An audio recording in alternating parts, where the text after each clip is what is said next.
എല്ലാവർക്കും നമസ്കാരം.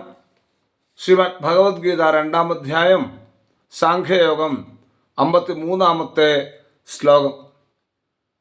ശ്രുതിവിപ്രതിപന്നാതേ യഥാസ്താസ്യതി നിശ്ചലാം സമാധാവചലാ ബുദ്ധി തദാ യോഗമവാപ്സ്യസി.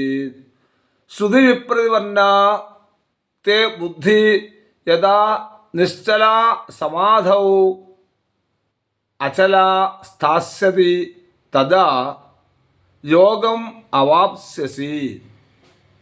ലൗകികമായും വൈദികമായുമുള്ള അനേകാർത്ഥങ്ങൾ കേട്ട് ചലിച്ചുകൊണ്ടിരിക്കുന്നതായ നിന്റെ ബുദ്ധി, അതായത് നിന്റെ അന്ധകരണം നിശ്ചലമായി പരമാത്മാവിൽ ഇടവിടാതെയുള്ളതായ ആ ധ്യാനത്തിലൂടെ സ്ഥിരമായി ഉറച്ചു നിൽക്കുന്നത്, അപ്പോൾ നീ ആത്മാനുഭൂതി കൈവന്നവനായിട്ട് ഭവിക്കും.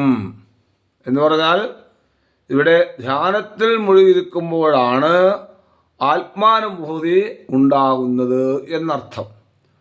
ശ്രുതി വിപ്രതിപന്നാതേ യഥാസ്താസ്യതി നിശ്ചലാ സമാധാവചലാ ബുദ്ധി തഥാ യോഗമവാപ്സ്യസി.